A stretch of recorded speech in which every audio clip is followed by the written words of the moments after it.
അയ്യോ മാഡം, ഞാൻ വന്നത് ഡിസ്റ്റർബ് ആയോ? ആയോന്ന് ചോദിച്ചാ ആയി. അടിപൊളി. ഇനി പറ, ഞാൻ എന്താ ചെയ്യേണ്ടത്? ആദ്യം ആ നന്ദേട്ടനിട്ട് 2 പൊട്ടിക്കണം. ആ നന്ദേട്ടനെ ഒന്ന് തല്ലണമെന്ന്. MLA-യുടെ ഭർത്താവ് നന്ദൻ ഇസബെല്ല എന്ന പെൺകുട്ടിയുമായി മണിയാറിലെ ഹോം സ്റ്റേയിൽ റൂം എടുത്ത് കൂടിയിരിക്കുക. ക്ഷമിക്കാവുന്നതിന്റെയും സഹിക്കാവുന്നതിന്റെയും പരമാവധിയായി. ഇനിയും ചെറുത്ത് നിൽക്കുക മാത്രല്ല, തിരിച്ചടിക്കുകയും ചെയ്യും. ദേവിക ആരെന്ന് അവര് മനസ്സിലാക്കാൻ പോകുന്നതേ ഉള്ളൂ. വനിതാ വേദികളിൽ സ്ഥിരമായിട്ട് ഞാൻ പ്രസംഗിക്കാറുണ്ട്. സ്ത്രീ ഉണരണം, ശക്തിയാവണം, താലിച്ചങ്ങലയും ബാധ്യതയും ഒന്നും ആവരുത് എന്നൊക്കെ ഉദ്ബോധിപ്പിക്കും. പക്ഷെ പ്രസംഗിക്കുന്നത് പലതും എനിക്ക് നടത്താൻ സാധിക്കുന്നില്ലല്ലോ എന്ന കുറ്റബോധത്തോടെ പിന്നീട് അത് ഓർക്കുകയും ചെയ്യും.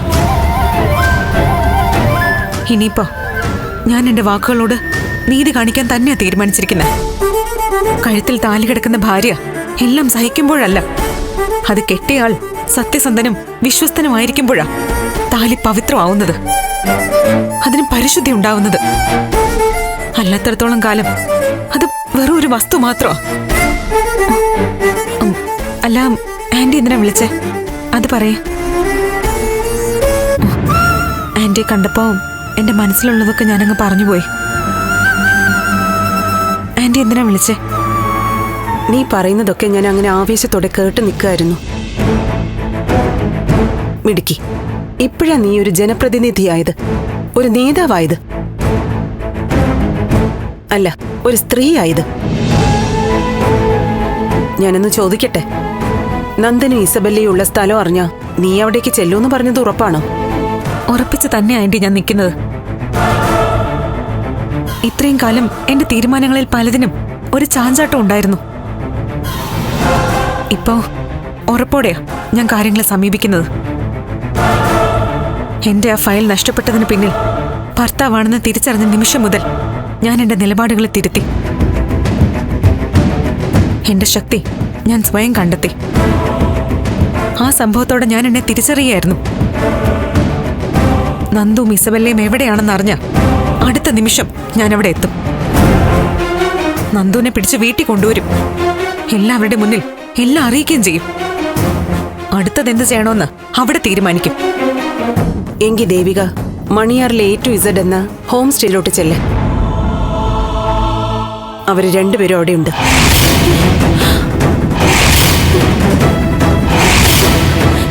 അതെ, ആ വിവരം പറയാനാ ഞാൻ നിന്നെ വിളിച്ചേ. നന്ദനും ഇസബെല്ലയും അവിടെ 5-ാം നമ്പർ റൂമിലുണ്ട്.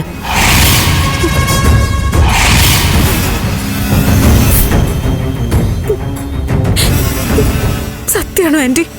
കൃത്യം തെളിവോടെയാ ഞാൻ പറയുന്നേ. പക്ഷേ ആ തെളിവുകൾ നിന്നെ കാണിക്കാൻ എന്റെ മനസ്സ് അനുവദിക്കുന്നില്ല. ആന്റി, കയ്യിലുള്ള തെളിവ് എന്താണെന്ന് വെച്ചാ അതൊന്ന് കാണിക്ക് പ്ലീസ്. എനിക്ക് ഒരു യൂട്യൂബർ അയച്ചു തന്നത്.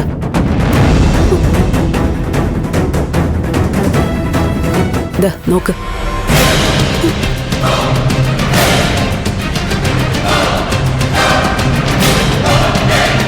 അയ്യോ മാഡം, ഞാൻ വന്നത് ഡിസ്റ്റർബ് ആയോ? ആയോന്ന് ചോദിച്ചാ ആയി. ഞങ്ങള് രണ്ടുപേരും ഇവിടെ റൂം എടുത്തതേ കുറച്ച് മനസമാധാനത്തിന്. സന്തോഷിക്കുന്ന സമയത്ത് ഇങ്ങനെ വന്നാ ഡിസ്റ്റർബ് ആവില്ലേ പിന്നെ? അയ്യോ സോറി. സോറി? നല്ല മൂഡ് കളഞ്ഞിട്ട് സോറി എന്ന് പറഞ്ഞാൽ മതിയോ? എന്തിനാ ഇങ്ങോട്ട് വന്നേ? അത് പറ. അത് ഒരു സഹായത്തിനാ സാറേ.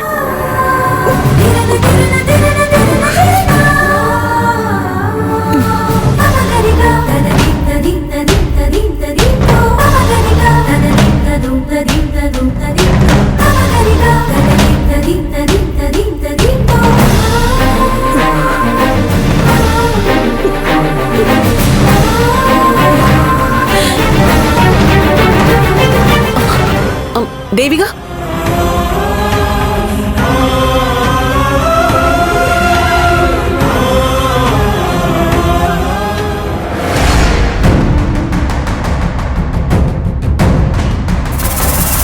എന്തായാലും കാറിന്റെ പണിയെല്ലാം സോർട്ട് ഔട്ട് ചെയ്തിട്ട് വണ്ടി കൈ കിട്ടിയല്ലോ, അത് തന്നെ ഭാഗ്യം. ഏതാണ്ട് നിസ്സാര പണിയേ ഉണ്ടായിരുന്നുള്ളൂ.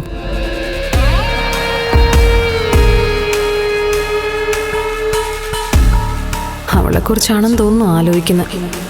അതാ ഒടുക്കത്തെ വിഷമം. ബന്ധത്തിലുള്ള ആരോ മരിച്ചതുപോലെ തോന്നും വിഷമം കണ്ട.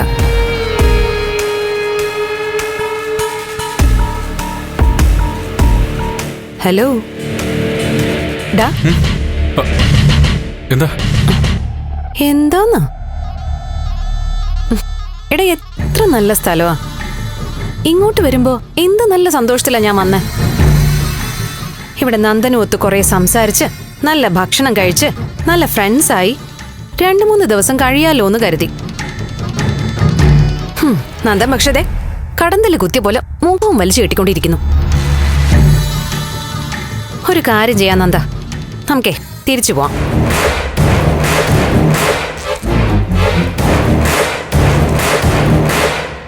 ഏയ് ബെല്ല, അല്ല നന്ദൻ, നമുക്ക് പോവാം. നമ്മുടെ സമയവും പണവും ഒക്കെ ഇവിടെ വെറുതെ ചെലവാക്കിയിട്ട് ഒരു കാര്യമില്ല. അവരവരുടെ വീട്ടിൽ ചെന്നിട്ടേ ജോലി നോക്കാം. നന്ദൻ ഇറങ്ങ വാ. പ്ലീസ് ബെല്ല, നീ എന്നെ കുത്തുവാക്കുകൾ പറഞ്ഞ് വേദനിപ്പിക്കല്ലേ. നന്ദന് വേദനിക്കാൻ പാടില്ല. ഞാൻ വേദനിച്ചോട്ടെ അല്ലേ? ബെല്ല, അതല്ല, നീ വിഷമിക്കാൻ പാടില്ല.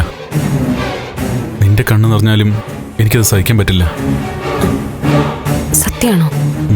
സത്യം. ഓക്കെ, എന്നാ ഞാൻ ഹാപ്പി.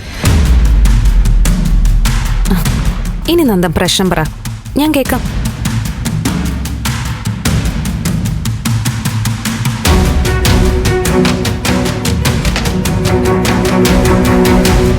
അല്ല, ദേവിയുമായി വല്ലാതങ്ങ് അകന്നതാ ഞാൻ ആലോചിക്കുന്നേ. ഋഷിയുടെ മരണം സംഭവിച്ചില്ലായിരുന്നെങ്കിൽ ഞങ്ങൾക്കിടയിൽ ഇങ്ങനെയുള്ള വിഷമമൊന്നും ഉണ്ടാവില്ലായിരുന്നു. ഒന്നും ആലോചിക്കേണ്ട നന്ദ. ദേ, സംഭവിക്കാനുള്ളത് സംഭവിച്ചു, അങ്ങനെ കരുതിയാ മതി. ദേവി ആകെ തകർന്ന അവസ്ഥയിലായിരിക്കും. സ്വന്തം ഭർത്താവ് തന്നെയാണ് പ്രധാനപ്പെട്ട ഫയൽ എടുത്തു മാറ്റിയെന്നുള്ളത് അവൾ എങ്ങനെ സഹിക്കും? എനിക്കവളെ കണ്ടാ കൊള്ളുന്നുണ്ട്. നിന്നെ കാണിച്ചു തരാടാ അവളെ. നന്ദൻ വിഷമിക്കാതെ, ഞാനുണ്ട് കൂടെ.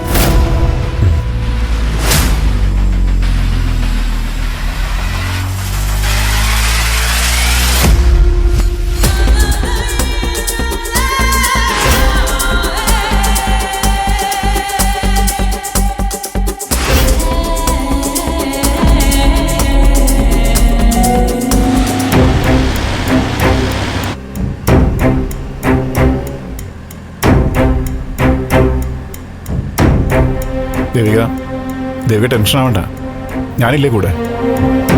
ഞാൻ ഗിരീഷേട്ടനെ ബുദ്ധിമുട്ടിക്കാണെന്ന് അറിയാം. ആ, അറിയാമെങ്കിൽ പിന്നെ എന്തിനാ ബുദ്ധിമുട്ടിച്ചത്? മുരളിയേട്ടന് പെട്ടെന്നൊരു അത്യാവശ്യം വന്നോണ്ടാ ഞാൻ. പകരക്കാരനായിട്ടാണോ എന്നെ വിളിച്ചത്? അയ്യോ അല്ല, ഗിരീഷേട്ടനും കൂടി വേണം. അതേ, നന്ദനെ കുറിച്ച് അറിഞ്ഞതിലെ സത്യം കണ്ടുപിടിക്കേണ്ടത് തന്നെ പോലെ തന്നെ എൻ്റെ ആവശ്യമാണ്. അതിനുവേണ്ടി എത്ര ബുദ്ധിമുട്ടാനും ഒരുങ്ങി തന്നെയാണ് ഞാനും വന്നിരിക്കുന്നത്. പ്രധാനപ്പെട്ട 1-2 മീറ്റിങ്ങുകൾ ഉണ്ടായിരുന്നതാ. പക്ഷേ നിന്റെ കോള് വന്ന് കാര്യം ഇതാന്ന് അറിഞ്ഞപ്പോ ബാക്കിയെല്ലാം എൻ്റെ തലേന്ന് പോയി. ആ വീഡിയോയിൽ കണ്ടത് ഇപ്പോഴും എനിക്ക് വിശ്വസിക്കാൻ പറ്റുന്നില്ല ഗിരീഷേട്ടാ. ആ ഫയൽ കണ്ടെത്തുക തന്നെ വേണം. ദേവിക പേടിക്കണ്ട, അവന്റെ കാരണക്കുറ്റി നോക്കി ഒന്ന് കൊടുത്തിട്ടേ ഞാൻ കാര്യം ചോദിക്കും. അവൻ എന്തായി കാണിച്ചു കൂട്ടുന്നത്? ഇതിന്റെ പിന്നിൽ എന്താണെന്ന് വ്യക്തമായി അറിയുക തന്നെ വേണം.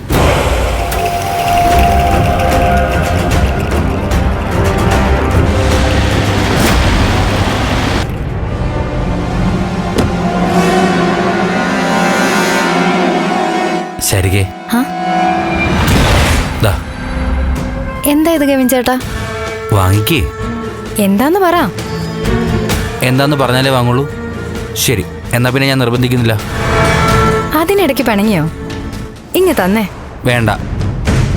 ഞാൻ കരുതിയത് ശാരികയുടെ മേലിൽ എനിക്ക് അത്രയും സ്വാതന്ത്ര്യം ഉണ്ടെന്നാ. ഒരു കാര്യം ഞാൻ പറഞ്ഞാൽ അതപ്പം തന്നെ ചെയ്യുമെന്നാ. ഷടാ, ഞാനൊരു തമാശ പോലെ പറഞ്ഞത് ഇത്ര ഫീലായോ? സോറി. സോറി, 1000 വട്ടം സോറി.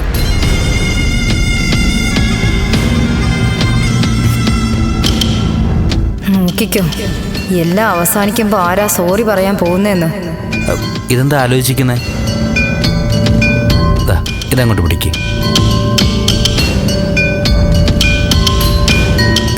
ഇതൊന്ന് തുറന്നു നോക്ക്.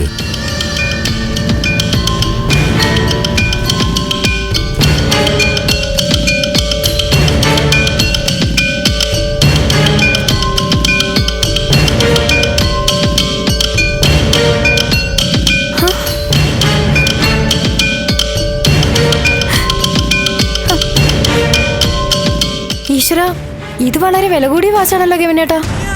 എന്ത് വില? ശാരികയുടെ വിലയുടെ കോടിയിൽ ഒന്നുപോലും ആകുമോ ഈ വാച്ചിന്റെ വില? വാച്ചല്ല, കെവിൻ ചേട്ടൻ പറയുന്ന ഓരോ വാക്കുകളോ എനിക്കുള്ള യഥാർത്ഥ സമ്മാനം.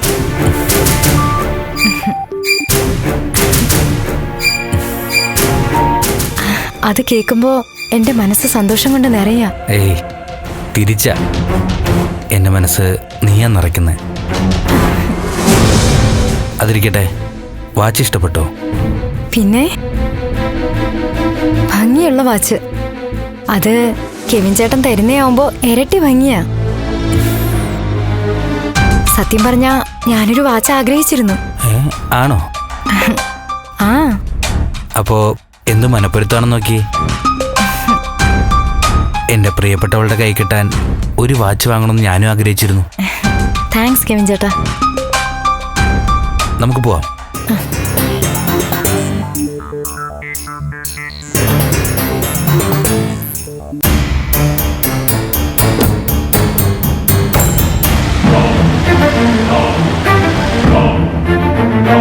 പിന്നെ ദേവിക, നിന്റെ കാര്യത്തിൽ നിന്നേക്കാൾ ശ്രദ്ധയുള്ള ഒരാളുണ്ട്.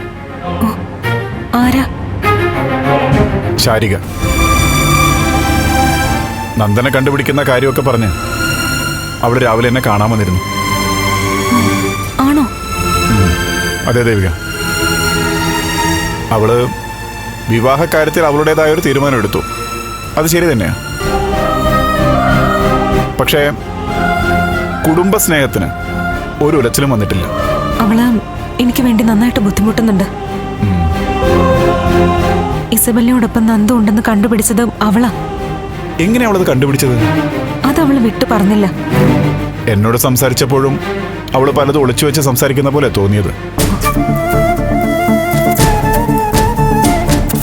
എന്തായാലും എന്റെ ജീവിതത്തിലെ നിർണായകമായ നിമിഷങ്ങളാ വൈകാതെ വരാൻ പോകുന്ന. ദേവിക, അവരെ ഒരുമിച്ച് കണ്ടാലും നീ അങ്ങനെ ടെൻഷനൊന്നും ചെയ്യരുത്. ഇല്ല ഗിരീഷേട്ടാ, ഞാനിപ്പോ ഒന്നിലും പതറുകയോ വിഷമിക്കുകയോ ചെയ്യില്ല. പക്ഷെ എന്നെ കാണുമ്പോ അവരൊന്ന് വിറയ്ക്കും.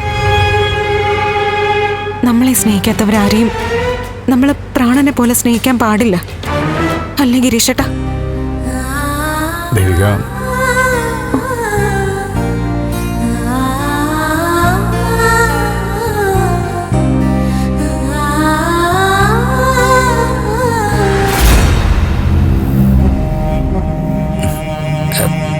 ശാരികേ, എന്താ കെവിൻ ചേട്ടാ?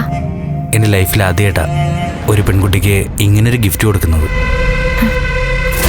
സത്യമാണോ? എനിക്ക് അത്രയ്ക്ക് ഇഷ്ടമാണ് എൻ്റെ ഈ ശാരികയെ. എന്നെ ഇത്രയും കെയർ ചെയ്യുന്ന ഒരാള് എന്റെ ജീവിതത്തിലേക്ക് വരുമെന്ന് ഞാൻ സ്വപ്നത്തിൽ പോലും കരുതിയിരുന്നില്ല. ശാരികേ,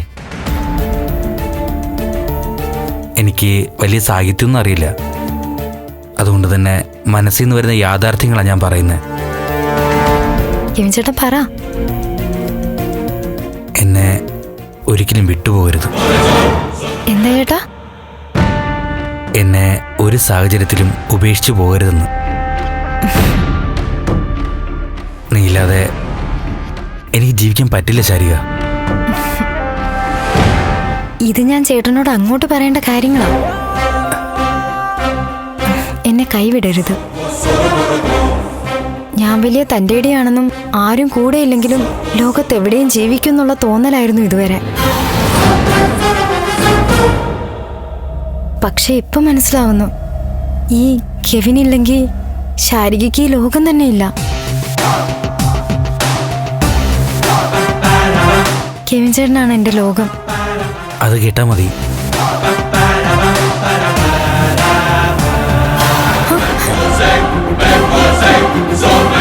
എന്താ കെവിൻ ചേട്ടാ? ഒരു ഹഗ്, ഒരു ഫ്രണ്ട്ലി ഹഗ്. സാധാരണ ഇപ്പൊ എല്ലാരും ഹഗ് ചെയ്യാറില്ലേ, അതുപോലെ. അങ്ങനെ എല്ലാരെയും പോലെ ചടങ്ങിന് വേണ്ടി നമ്മൾ ചെയ്യണോ? നമ്മുടേത് തീവ്രമായ പ്രേമമാണ്. ലോകത്ത് ഇതുപോലൊരു പ്രേമം അപൂർവമായി ഉണ്ടാവും അല്ലേ? അതെ. ആ, അപ്പോ അതിന്റെ തീവ്രതയോടെ വേണം നമ്മൾ എല്ലാത്തിനെയും സമീപിക്കാൻ. അങ്ങനെ വേണ്ടേ? അതെ. നമ്മുടെ പ്രേമം കണ്ട് ലോകം തന്നെ അതിശയിക്കണം. വിവാഹരാത്രിയിലായിരിക്കണം ഒരാളും മറ്റൊരാളെ തൊടുന്നത് പോലും. അതല്ലേ ശരി? ആണോ? ഇന്നത്തെ ദിവസം എന്റെ ജീവിതത്തിൽ ഏറ്റവും പ്രധാനപ്പെട്ടതാ. പ്രണയപൂർവം ആദ്യം കിട്ടിയ സമ്മാനം. ഈ വാച്ചിന്റെ ത്രില്ലിലാ ഞാനിപ്പോ.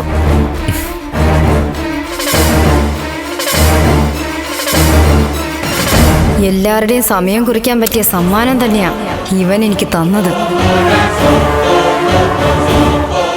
പോവാം. ആ, പോവാം.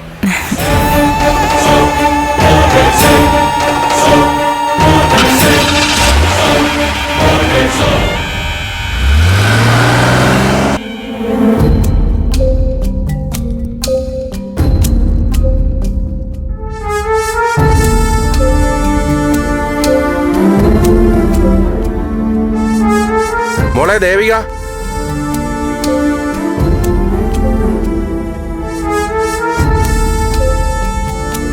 പ്രഭ, ഞാൻ വിളിച്ച കേട്ടില്ലേ? എന്നെയാണോ വിളിച്ചത്? ദേവിക എവിടെ? മുറിയിലാണോ? സിദ്ധു, ഇനി മുതൽ എന്റെ കാര്യങ്ങൾ ചോദിച്ചാൽ ഞാൻ പറയാം. മറ്റാരെക്കുറിച്ചും എന്നോട് അന്വേഷിക്കണ്ട. എന്താ? ദേവിക എവിടെയെന്ന് ദേവികയോട് ചോദിച്ചാ മതി. മനസ്സിലായില്ല. ഞാനൊരമ്മയാ. മക്കൾക്ക് വേണ്ടി ചില കാര്യങ്ങളിൽ ഒന്ന് കണ്ണടച്ചു പോവും.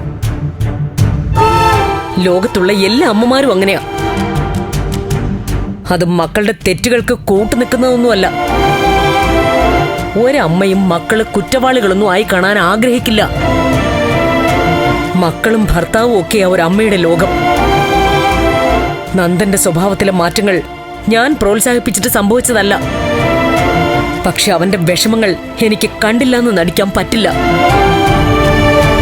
സിദ്ധു എന്നെ എന്തൊക്കെയാ പറഞ്ഞ് ആക്ഷേപിച്ചത്? ദേവികയും ബഹളം ഉണ്ടാക്കിയില്ലേ? നന്ദൻ വീട്ടിൽ വന്നില്ല എന്നും പറഞ്ഞ് അവള് കുറ്റക്കാരിയാക്കിയത് എന്നെയാ. ഞാൻ അവനെ എവിടെയോ ഒളിപ്പിച്ചു വച്ചിരിക്കുന്ന പോലെ. അതുകൊണ്ടാ പറയുന്നത്, മറ്റുള്ളവരെ കുറിച്ച് ഇനി മുതൽ എന്നോട് അന്വേഷിക്കണ്ട. കൊള്ളാം, നല്ല ന്യായം.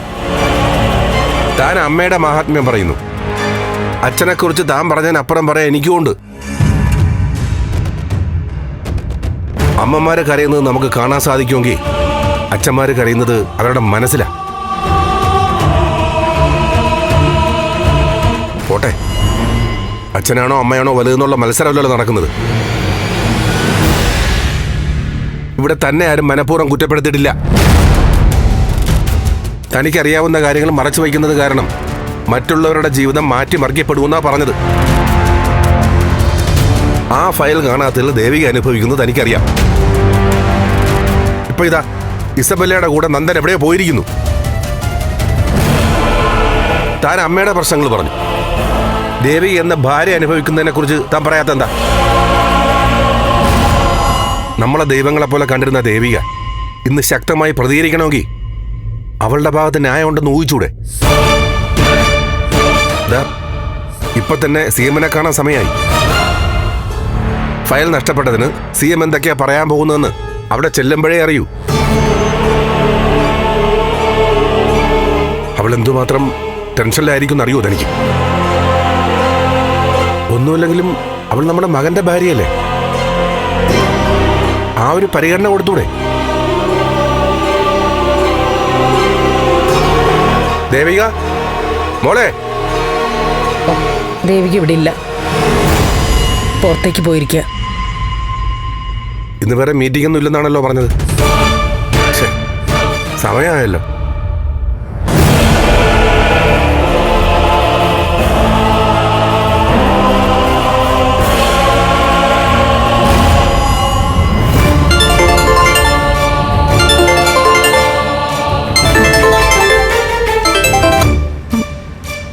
ഹലോ അച്ഛാ. നീ എവിടെയാ മോളെ? ചീഫ് മിനിസ്റ്ററെ കാണാൻ പോണ്ടേ? വേഗം വാ. അച്ഛാ, ഞാനൊരു യാത്രയിലാ. യാത്രയോ? CM-ആയിട്ടുള്ള മീറ്റിംഗും അതിന്റെ പ്രാധാന്യവും ഞാൻ പറഞ്ഞതല്ലേ? അച്ഛാ, ആ ഫയൽ കയ്യിലില്ലാതെ അദ്ദേഹത്തിന്റെ മുന്നിൽ പോയി തല കുനിച്ച് നിൽക്കാൻ എനിക്ക് വയ്യ. എന്റെ ഈ യാത്ര ആ ഫയൽ വീണ്ടെടുക്കാനുള്ള യാത്രയാ. പ്രേക്ഷകരുടെ ശ്രദ്ധയ്ക്ക് നമ്മുടെ ചാനൽ 24 ഏഷ്യാനെറ്റ് കേബിൾ വിഷനിൽ ചാനൽ നമ്പർ 131 ലഭ്യമാണ്.